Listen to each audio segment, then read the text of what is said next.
SuperTalk Mississippi media production. I'll pre-record on my count. 7, 6, 5, 4, 3, 2. Roll A, fade up on A.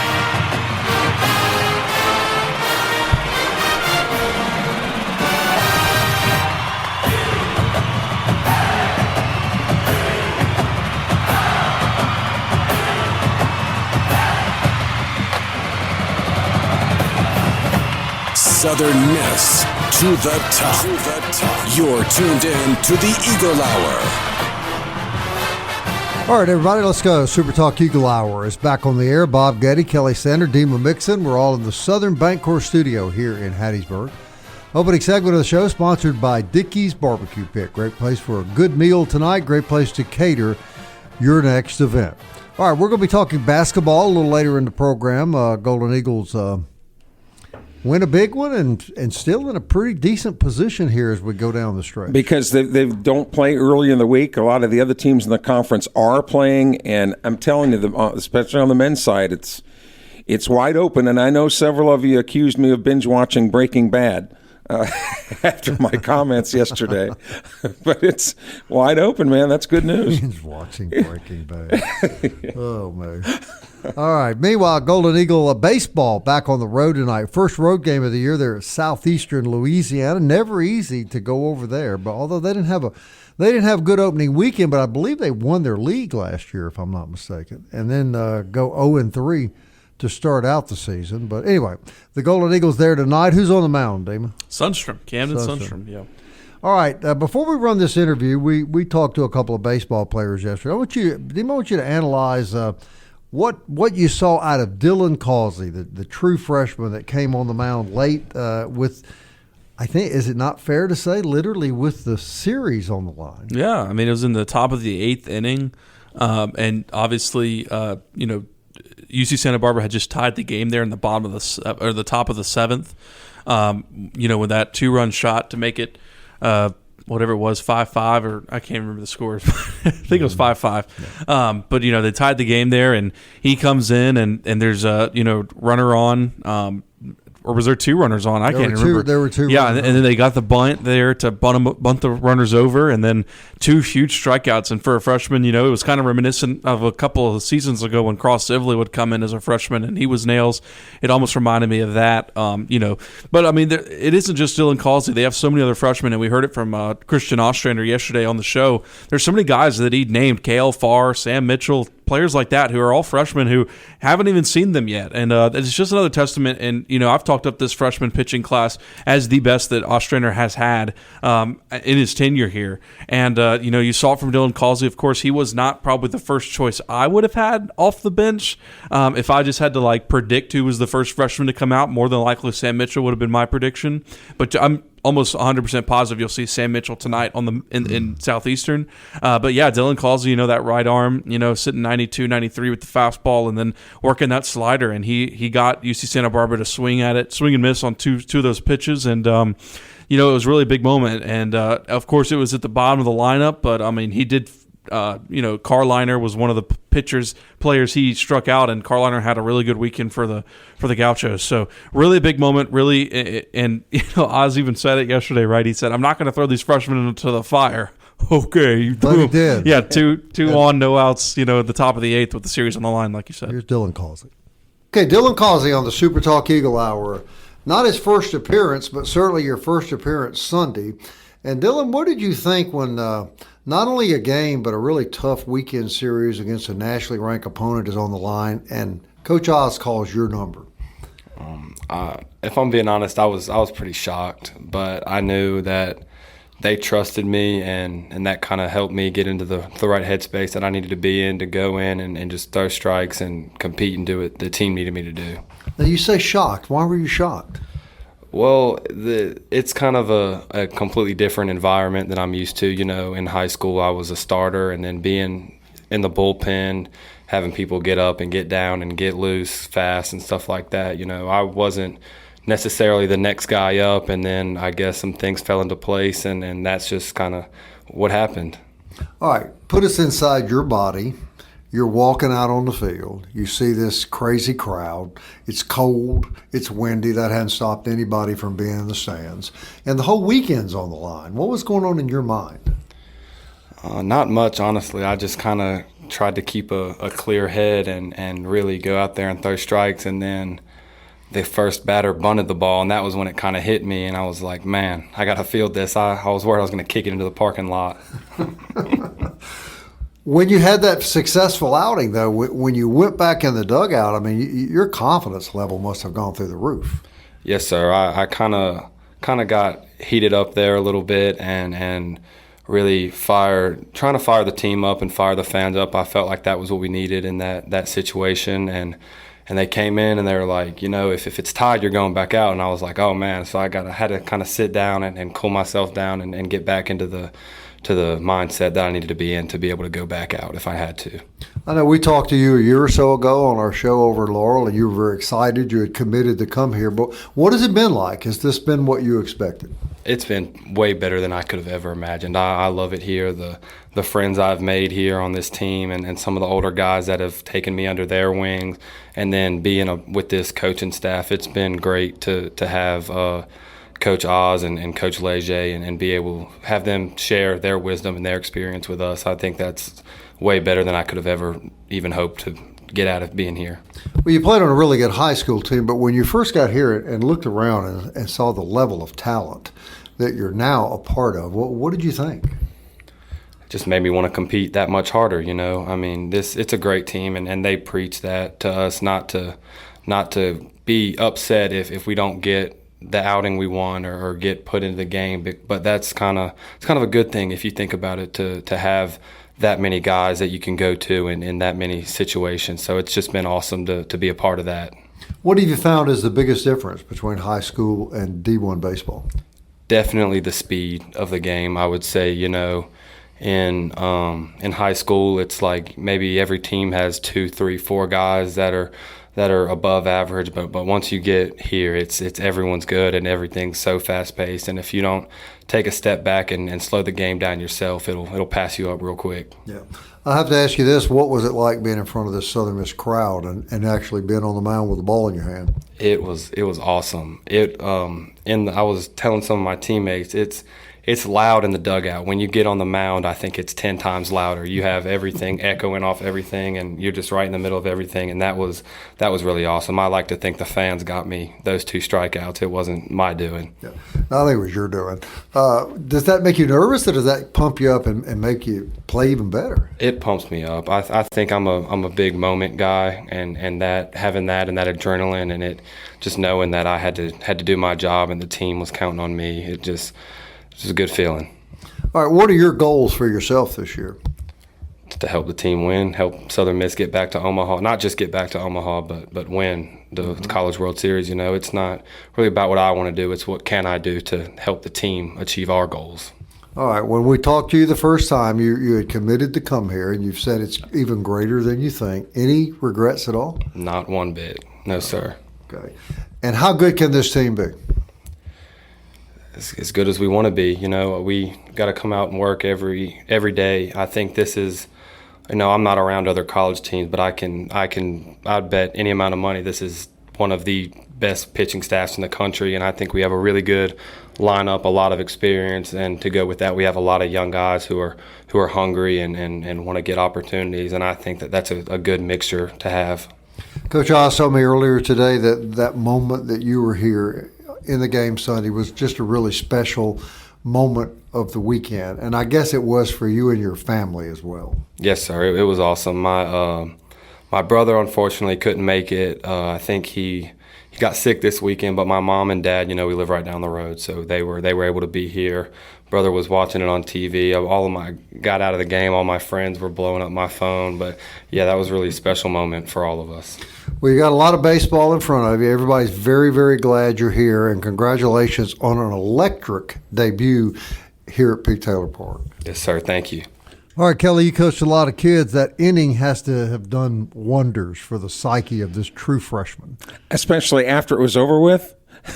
Yeah. Look, that whole inning was you run on nothing but mojo, or what do you, adrenaline is what you're going. And after it's over with, he had time to sit down and digest it. But that's why pitchers are different. They're just different cats, man.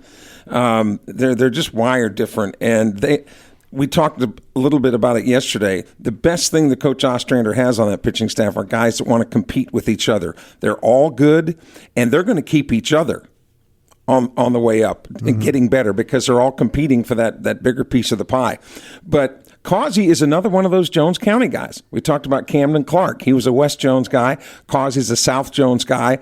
Dickerson was from the Laurel area. They're tough, man. I don't know if it's the Richton Salt Dome water or what up there, but those guys. I covered that years ago. Yeah. They're just. I know what you're talking about. Those Jones County kids are tough as a $2 steak, man. Good for them. Good for Dylan Causey. Yes, sir. What a great start for that kid. Daniel Stewart knows a thing or two about pitching. We'll talk to him, and there's still lots of basketball to talk about as well. Stay with us. Super Talk Eagle Hour on the air.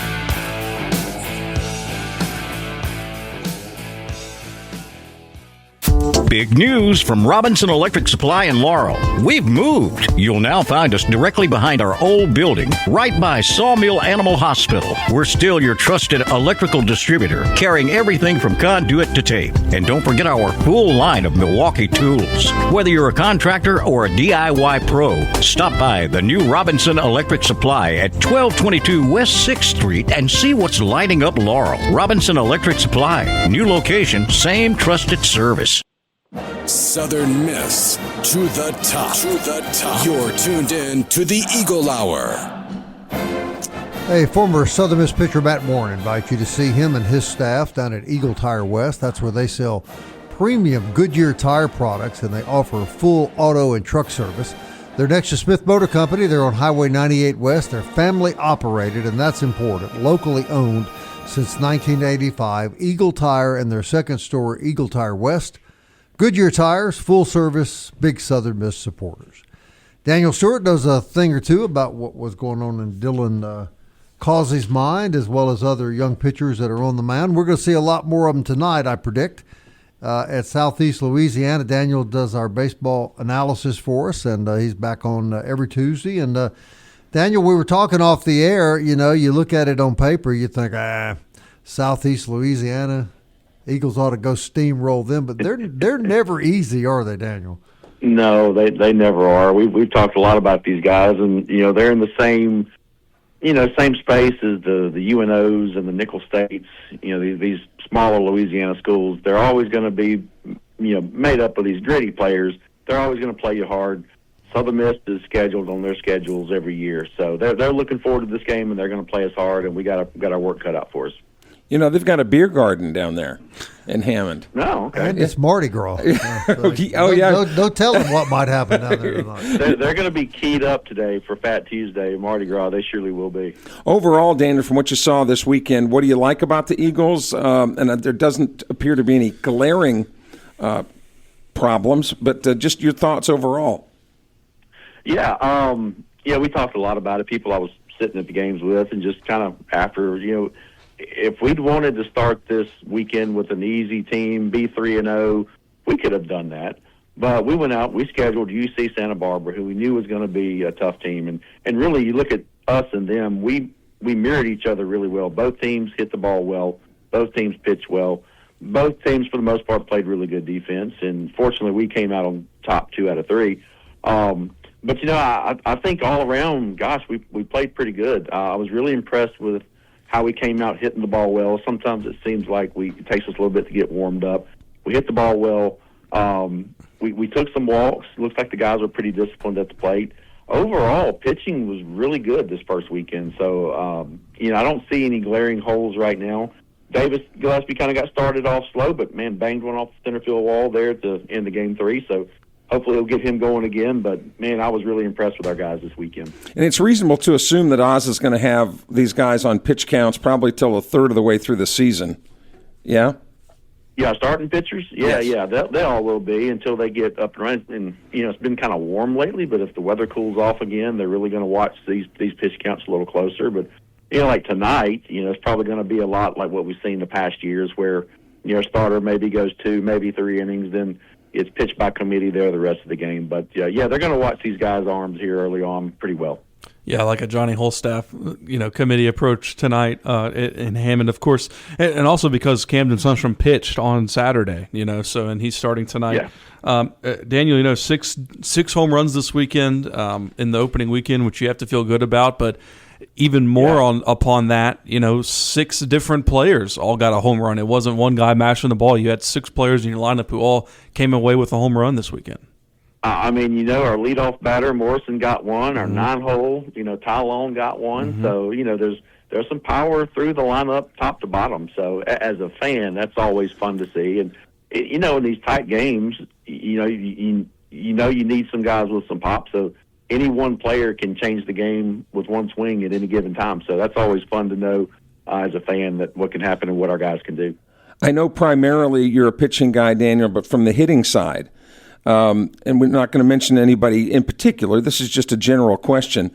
Because this team is so deep at just about every position, if you're a guy that gets into a hitting slump, a lot of pressure, it seems to me, on these players. Because the Eagles are so deep, Oz is not necessarily forced into a situation where he's got to stick with one guy longer than usual. Yeah, and, I think he's going to give them the opportunities. If we do have a guy that gets in a slump, I think he's going to give them the opportunities to get out of the slump. But I think we're also going to see some guys, pinch hit pretty regularly. He wants to keep everybody on the bench fresh because you never know when an injury or some other situation might have you call on these guys, and next thing you know, they're an everyday starter. So, he knows what these guys can do and what they're capable of, and they're going to coach them along the way. And if we do find a guy in a slump, I'm sure he'll give him the opportunity to get out of it. But that's the nature of the beast as well. You've got to perform, and if for some reason after an extended period of time you don't, next guy is going to be up. So it's the nature of the beast. No question, Daniel. We talked about this a lot yesterday. The bullpen was really, really strong for the Eagles. Probably the difference in the tournament and the weekend overall was the depth of Southern Miss, the Southern Miss bullpen. Yeah.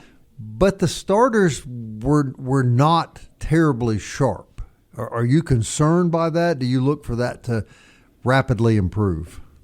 Yeah, no, I do. And, we all knew that Colby was going to have to make a transition from being closer to a starter. And, we wondered who was going to take his spot. Man, we figured that out really quick. I think we know who's got that spot. I think we know who our closer is going to be. Really impressive.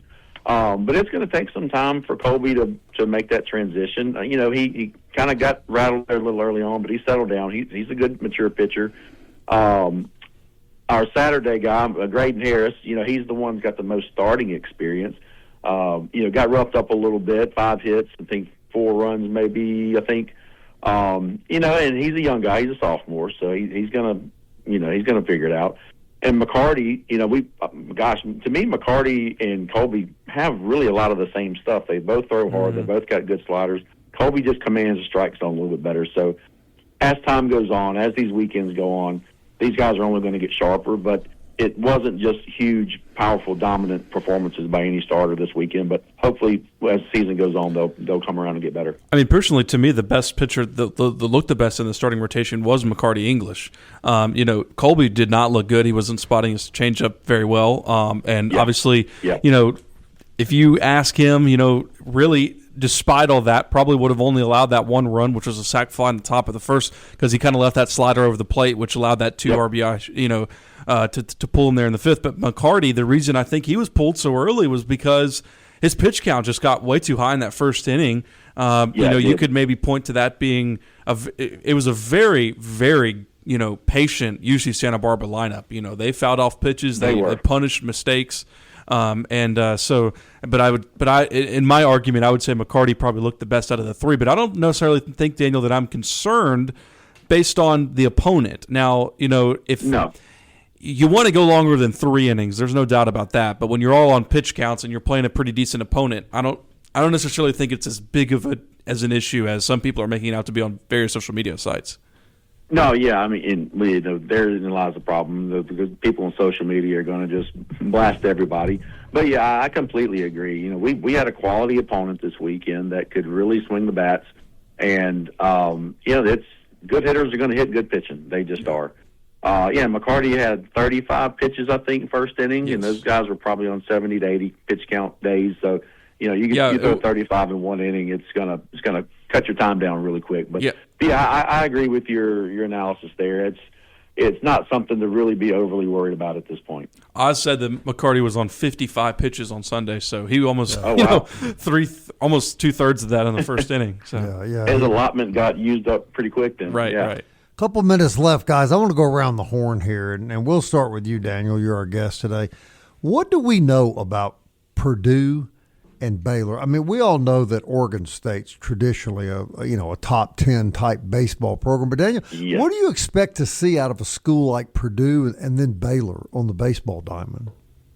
I don't know. Well, I mean, the big Baylor story was the kid that hit 3 grand slams last weekend. That's over all over the place. And these Texas schools are going to be able to recruit good quality baseball players. Purdue being a Big Ten school, they're going to be an attractive place for a good baseball player to come. Historically, they don't have the tradition of the Oregon States. But I expect us to see, good quality baseball from these teams. We're playing on the road in Round Rock, and, Oregon State and Purdue are as well. But yeah, it's going to be Power 5 schools with good talent, good programs, and it's going to be a challenge for us for sure.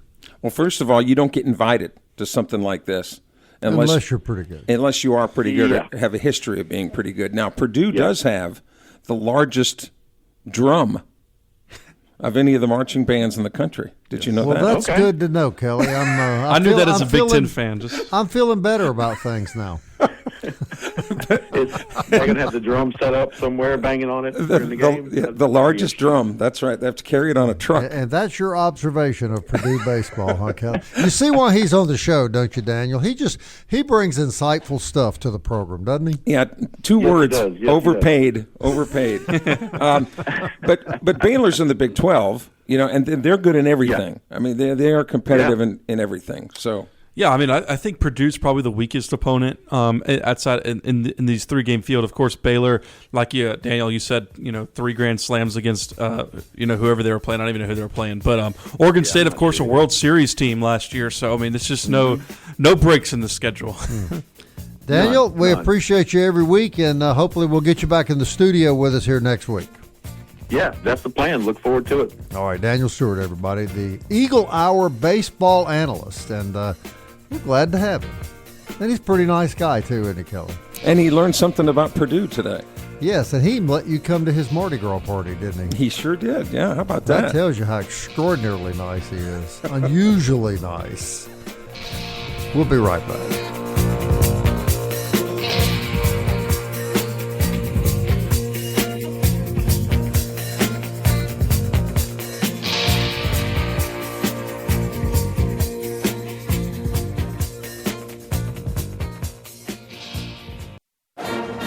Eagle Hour, Southern Miss to the top.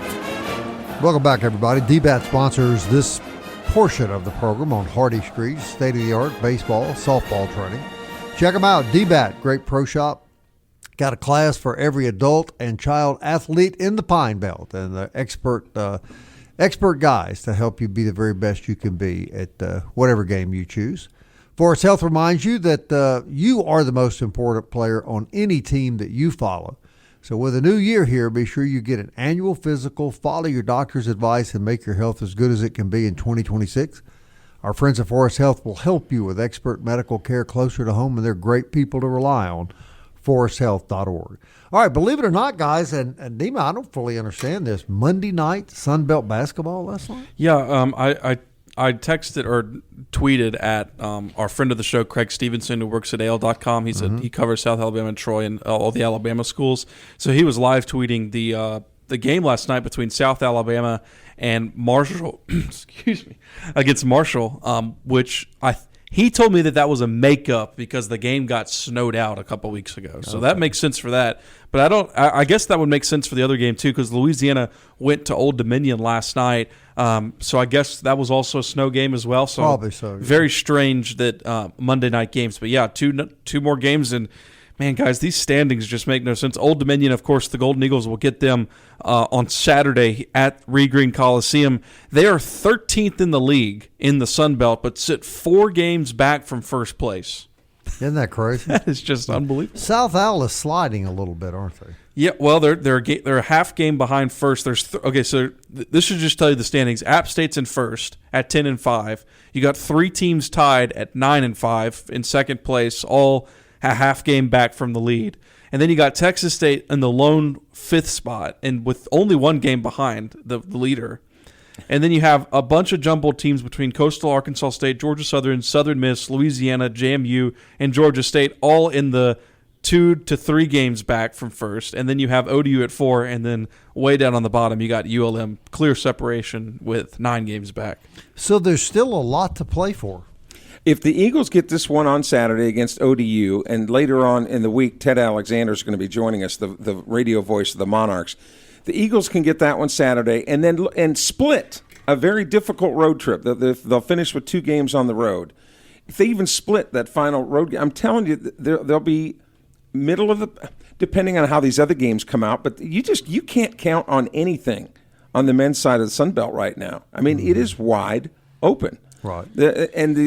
We kind of joke that the NCAA selection committee probably wishes that they didn't have to take any Sun Belt team because there just has not been a team that's been dominant. It is not the league's best sport right now. Certainly not this year. No. It's not. No. And actually, since Southern Miss has been in the league, baseball by far has been the strongest sport. How about the women? They're kind of in the same spot, really. They're a little bit, further back as far as the standings, as far as first place and where the Lady Eagles stand. But yeah, they play tomorrow night, I believe, against Louisiana on the road, off the top of my head. And obviously winnable game. Both Louisiana schools just been really bad years in basketball this year. So winnable game there. And like I said yesterday on the show, that both teams do have a chance to backdoor themselves into that top 6. But I think both teams have a pretty good chance of finishing in the top 9, which obviously saves another game. Last year, I don't think either team – I think the women's were 9th maybe, but I know the men weren't, so they had to play on the first day. So if they could get in the top 9, they would at least get a day off, at least one, So we have this week and next week, and then the tournament starts. Correct. Tournament's 2 weeks from today, I think. That first week in March at the Pensacola Convention Center. So I'm telling you, let's wait to see how it shakes out, but – because there is no dominant team on the – and I still think that Arkansas State's going to wind up – I think Arkansas State will be the eventual number 1 seed after it all shakes out. And that's one of the road games that Southern Miss has up in Jonesboro. But there just hasn't been a dominant team. So I want to point out Missy Bilderback will be on the show with us tomorrow along with Travis Creel. And then Thursday, Coach Ladner will be on the show. So we'll get their perspective for sure. Can I bring up something from baseball? And I know you guys get tired of talking baseball. We don't like talking baseball, but you go ahead, Kelly. Okay. I just found it really refreshing because when the game was on the line in the last inning for the Eagles, that Coach Ostrander called the bunt in an appropriate situation. And I know that sounds condescending, like who am I to question what Christian Andre, and I'm not questioning. I'm saying I'm applauding the fact that he did that. The reason is because to me it's still about winning the game. And strategically, that absolutely 100% was the call to make, is to put the bunt down. The reason I'm making a big deal out of this is when you look at the Major League Baseball players, Major League managers don't even ask Major League players to bunt anymore because they find it insulting. Major League players find it insulting. Doesn't matter that they're hitting $160. Mm-hmm. They still find it insulting that you would ask them to put the bunt down. I thought that it was about winning the game, not about my own ego or the fact that I would rather hit the ball rather than bunt. Well, everybody would. But the reason why it's so important that major leagues bring the bunt back into play is because little kids these days, they've always looked up to the major leaguers. And if the major leaguers don't want to bunt, guess who else doesn't want to bunt? The kids. The little kids. And as a coach, you call the bunt because you're trying to win the game, and the kid rolls his eyes at you like, why would you want me to bunt, and then strikes out.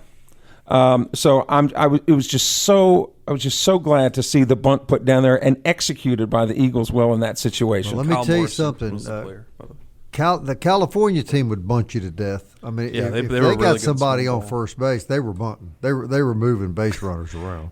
Obviously, I watch all the games in the press box, but sometimes you can hear what the crowd is saying. And when UC Santa Barbara was bunting, one of the times you could hear someone in the crowd going, "Hold it higher, hold it higher." It was just there was one kid. There was one kid that held it above his head, he sure waiting did. for the pitch, and the guy, in the stands, "Hold it higher." So I'm assuming we have some other Sunbelt baseball tonight, other than just Southern Miss. Troy, on the road at State, so that's probably one of your biggest names. I thought it was interesting. Tulane.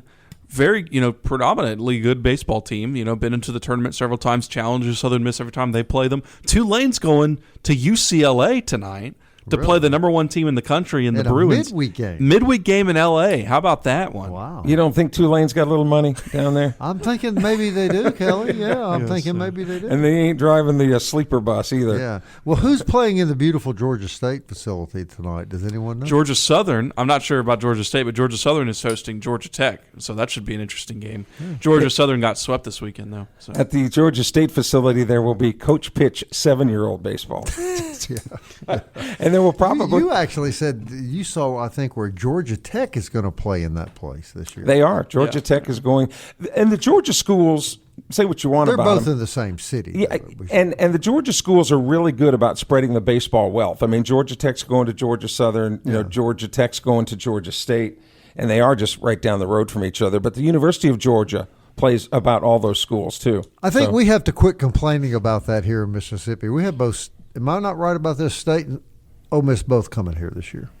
Yeah. Yes. Yep. And you got Alabama coming here. So, these schools are much more willing to play each other in baseball. And I think that's healthy myself. I think.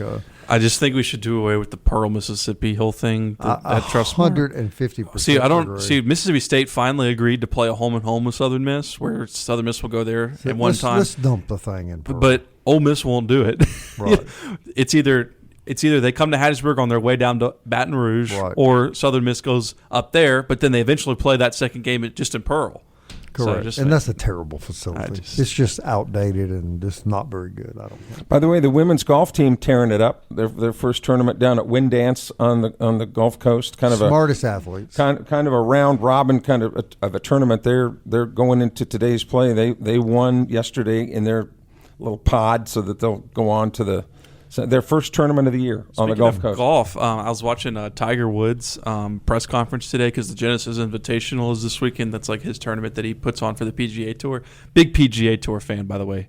But he said today that he is not ruling out playing in the 2026 Masters tournament. So if you're a golf fan, that's pretty interesting. How is his news. game now? Is it still? No, he's obviously Tiger Woods, but I mean, he's had so many surgeries and injuries. But he could still come to the Hattiesburg Country Club and just wipe the floor with everybody there. Correct? Probably so. Yeah. He's what not. Do you think, Kelly? I would think so. Yeah, he's not like a Scotty Scheffler or something like that. As long as he doesn't run into our kid.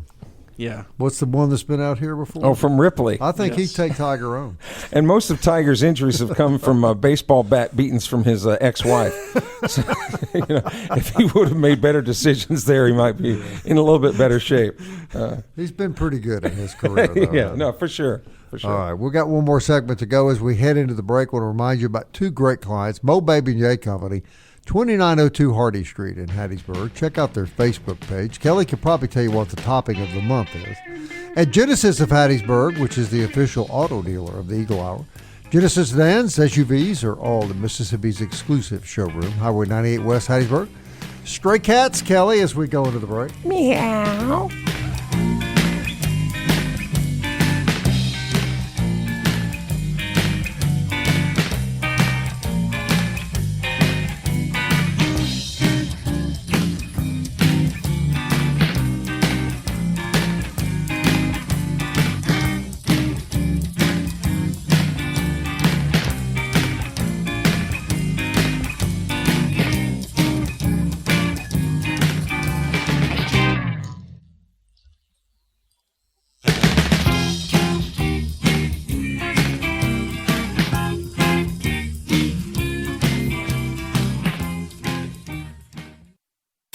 Big news from Robinson Electric Supply in Laurel. We've moved. You'll now find us directly behind our old building, right by Sawmill Animal Hospital. We're still your trusted electrical distributor, carrying everything from conduit to tape. And don't forget our full line of Milwaukee tools. Whether you're a contractor or a DIY pro, stop by the new Robinson Electric Supply at 1222 West 6th Street and see what's lighting up Laurel. Robinson Electric Supply. New location, same trusted service. You're tuned in to the Eagle Hour. The Eagle Hour. Southern Miss to the top. Some of the things that go on here. Has he calmed down yet, Bob? During the break. He's hysterical. Kelly's telling Dima about a Daytona 500 winner we had on the show one time, and Dima's completely ignoring him. And Kelly goes, "Well, I'm glad you're so excited to hear that." Yeah, Dima. calm down. Calm down. Oh, my goodness. Well, Ricky Stenhouse, won the Daytona 500 a couple years ago, and he's from Olive Branch, Mississippi. So I was trying to put all these things together. And So what child event did you miss to go to that? Was it your children's wedding? Yeah. Was it your child? my kids were long gone. by then. Graduation? Yeah, they were long gone. Have you ever gone to a NASCAR race? Oh, of course. You're an Indy guy, I know. Any kind of racing. You just like auto Yeah, racing. yeah. huh? Talladega, been to Talladega. There's a big couple wreck times. at the Daytona, right? Did you see it? Was there a big wreck at the Daytona? Boy, Dima, you are on top of things, buddy. Anytime there's a race at Daytona, there's probably going to be a big. What happened with Bubba Wallace? It seems like I read something that he got real dramatic as always. At the Well, end. he just felt like they had the equipment to win this year, and he had a really good speed week, and it finished 10th. I mean, that's 10th out of 41. That's not bad, but he's just not that great, is he? He's not bad. He's not bad. He's certainly not the best driver out there, but Michael Jordan owns his car, as well, and I think that he thought that this was a chance for. And where did he get the money for that? Michael Jordan? He's played a little basketball with the Chicago Bulls. You remember him? And, of course, he Vaguely. wasn't being paid at North Carolina while he was there, I feel certain. I'm sure that would have never happened at North Carolina, Kelly. Come Well, on. now we can talk about our Winter Olympic update. Oh, I've been waiting on this. Can you please share this with me? Who won the curling gold? I'll have to admit I have missed. Did y'all know Jack Duggan is a big curling fan? Yes, I told you that. I know, and I sent him a text and picked at him about it, and he texted me right back and says, "Yeah, we suffered a tough loss." Yes. He was Curling. talking about it. Now, I will say curling itself is a fascinating sport. But apparently Canada cheated. Did y'all see that story? In curling? Yes. That the guy touched the, what do you Rock? call it? The rock. Jack's going to call in and say, "What are y'all doing?" But, That with the 29-mile-an-hour fastball. yeah. Was that right? So let me get this straight. We're talking about NASCAR and Ricky Stenhouse being from Mississippi, and you're on your phone wanting to know the curling I results. was looking at the medal counts. Norway leads with 30. Italy in second with 24. United States with 20. It's the top three. Where's Russia? East Germany. Oh, wait a minute. They don't have an East Germany anymore. Helga has retired, Kelly. China has 0 gold medals, though. Of course they do. They're not going to win any medals. We're not going to let them win any medals.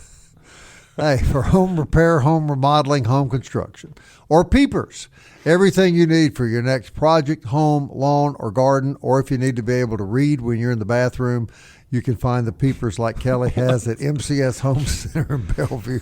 I don't know where that came from. That was I so apologize. strange. I apologize for that. Kelly was on my mind, I guess. MCS is Hattiesburg's new improvement home center.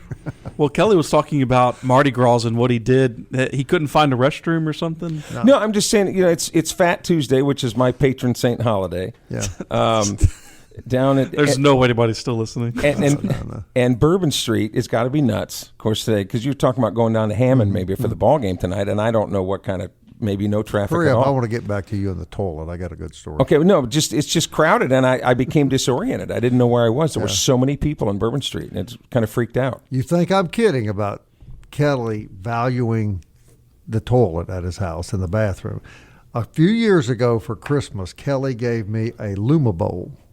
And it was a device that you put in the toilet, and at night when you went in the bathroom to use the bathroom, it would light up the toilet. The inside I have of the ball. asked my wife for that for the past 4 Christmases, and she still hasn't given it to me. Well, it's a great thing, and there was a great story. My son and daughter-in-law were at the house one weekend right after Kelly had given me the Luma Bowl, and I happened to hear Lana get up and go in the bathroom. Did she scream? And close the door, and I heard her go, "What is this?" It was Kelly's Luma Bowl. It was flashing colors at her as she went in the bathroom. You still have one, Kelly? I still have mine. Look, at our age, man, you really want one too, don't you? I would. I've asked Card for that for several times now. You get no result yet. You get up in the middle of the night, man. You don't want to be, painting all over the walls. And you just kind of close your eyes and pretend you're in a disco. I mean, it was really cool. Yeah, put a little Donna Summer on there and make an event out of it. I would always put Donna Summer on when I would get up in the middle of the night. You remember her, Dima? Why don't we pick the game tonight? Do you think Southern Miss is going to beat Southeastern Louisiana tonight? Of course I do. Yes. I think they're going to beat about everybody they play. I think Southern Miss wins the game easily tonight. Yeah, I do too. I don't think Southeast Louisiana is off to a good start, and they got to be looking at, oh God, look who's coming here tonight, and so I like the goal. But you don't take it for granted. I was just going to say that because they didn't have a good weekend. They beat Southern Miss there last year. No. Remember Nick Monster with that grand slam? Oh, you're right.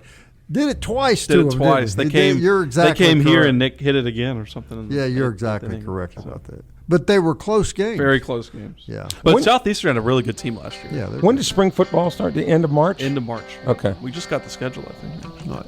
Make a note for this holiday. We know what we're getting the kids. Yes. We know what we're buying from the Eagle Hour. All right, that wraps it up. We'll have Travis Creel on the show tomorrow to analyze tonight's game and Missy Bilderback to talk about. We got great shows all week, Bob. We do. And Jay Ladner's joining us Thursday. So we're looking forward to all that. Thank you very much for listening. Enjoy the ball game tonight. Southern Miss. To the top. Time keeps on slipping into the future. I want to fly like an eagle to the sea. Fly like an eagle, let my spirit carry me. I want to fly like an eagle till I'm free. I go through the revolution.